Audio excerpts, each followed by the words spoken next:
Hello, students. The Romantic theory is the next topic that we are going to discuss here.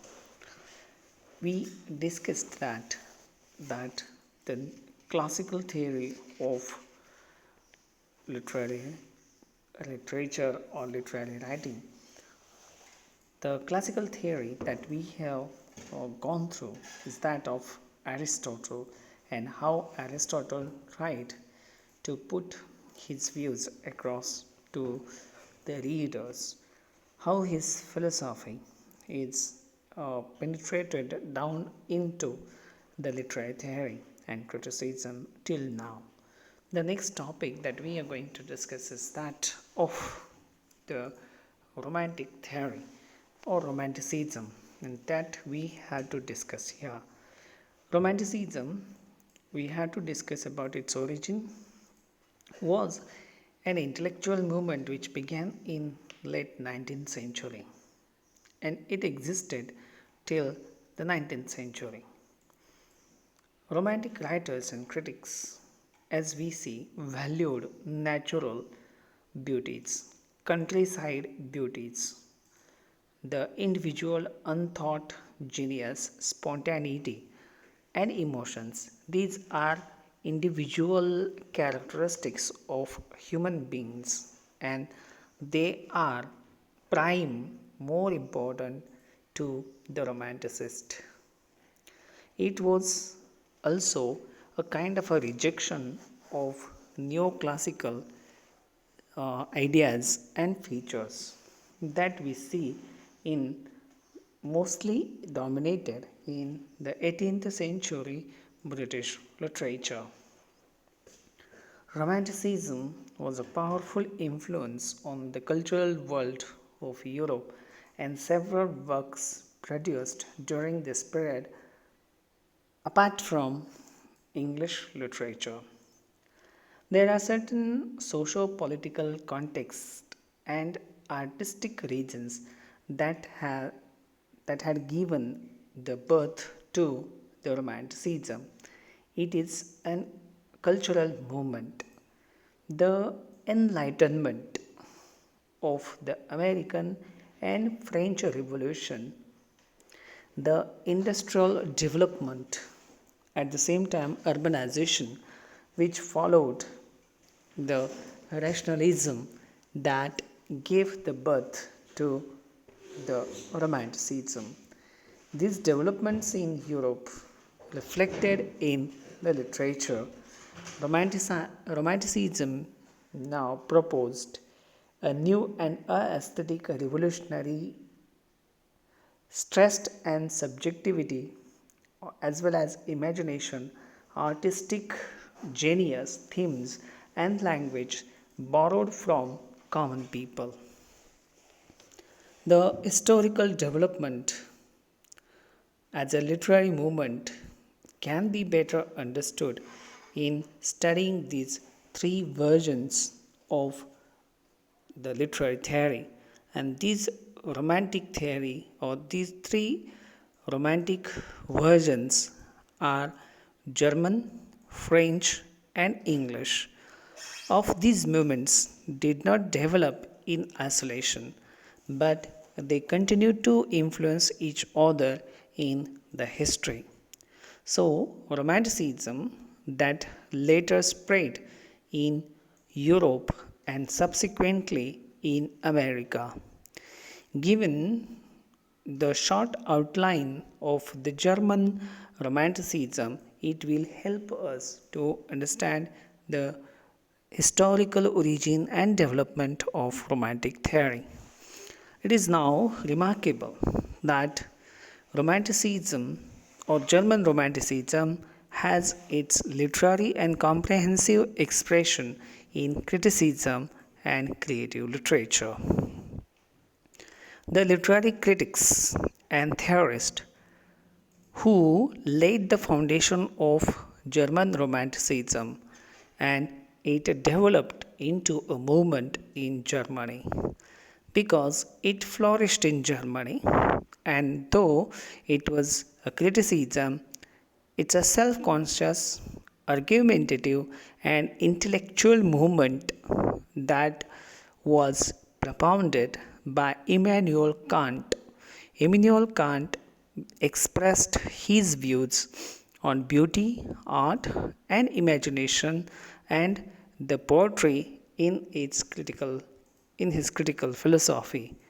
So his views provided the theoretical base to the German critics and European Romanticism.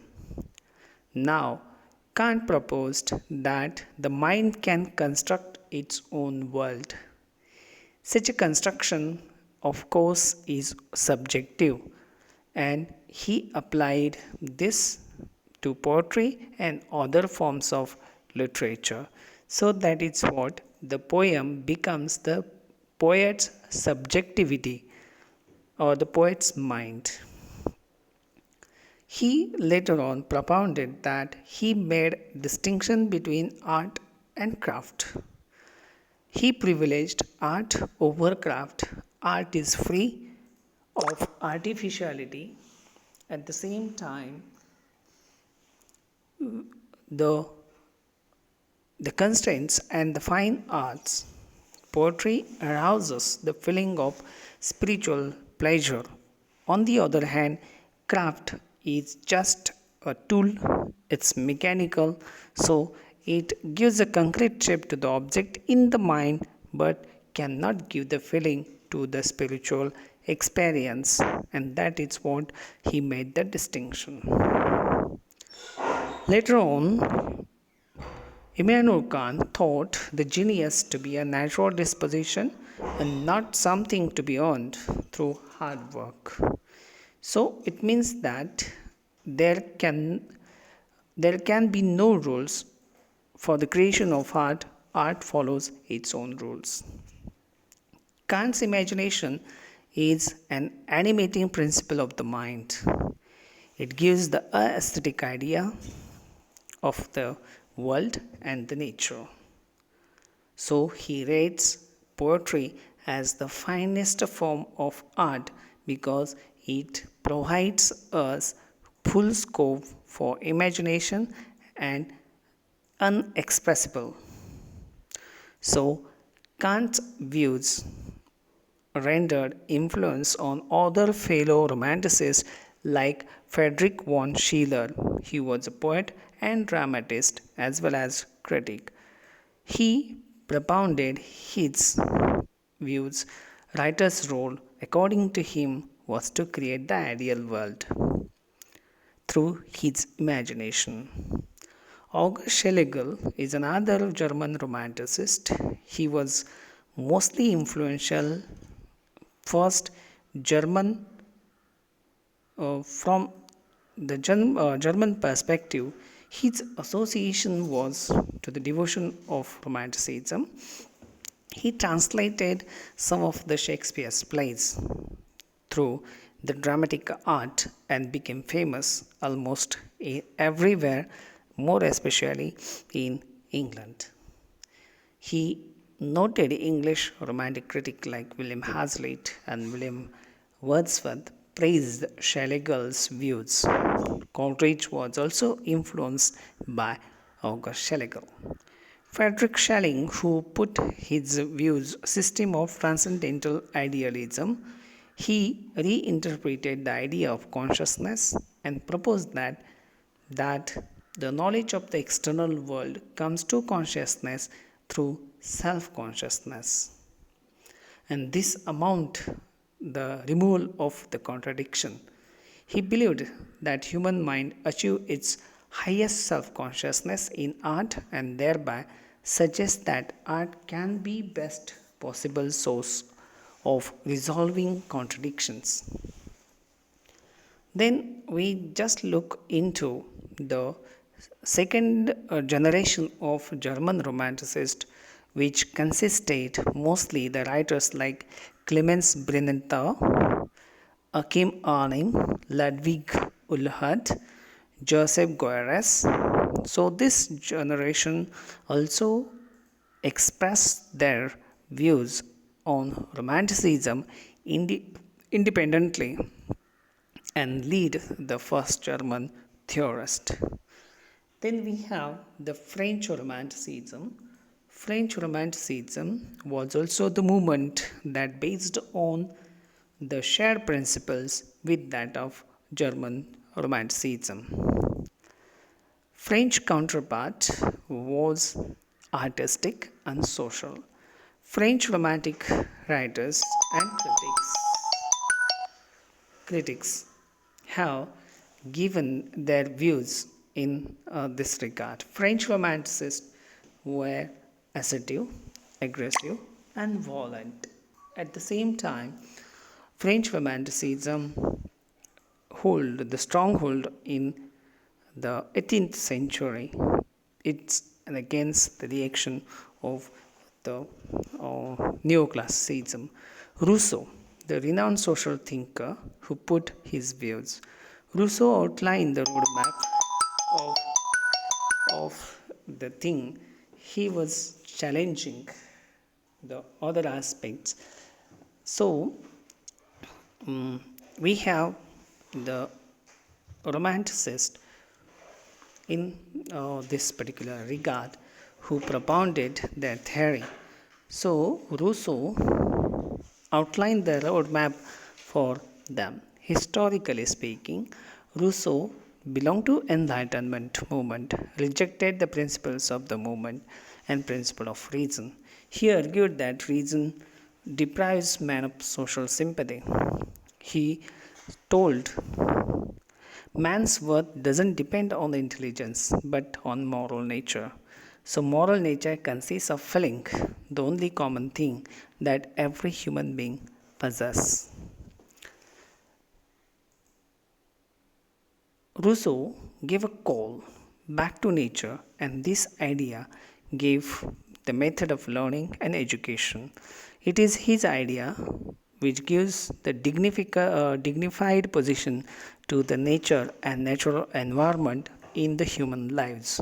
And that is what his ideas, his philosophy, or his features that provided artists and critics of the period a range of ideas and stood squarely against the traditional, and especially he propounded enlightenment worldview. So, search for innocence and uncorrupt word, urge for liberation and nature as the source of knowledge and delight. So, in this way, we have gone through some of the details about the Romanticism, and these views definitely will prove the way for English Romanticism. Madame de Stael is another critic, theorist. She firmly expressed progressive view of life and rebellious style of her writing. Francois Chateaubriand, he wrote Defense of Christian Faith in Le Génie du Christianisme, which occurred in 1802. It's a significant book by Chateaubriand. Victor Hugo is also a central figure in the Romantic movement of France. He was a poet, novelist, and dramatist. Great preeminence that he gave in French writing was a romantic orientation. He introduced new subjects, diction, and versification. He was a master of his own age and sensitive indicator of the spirit of his age. So he gave he made a great impact on with his plays and novels. So we have studied French Romanticism. Now we will go through English Romanticism in the next lecture.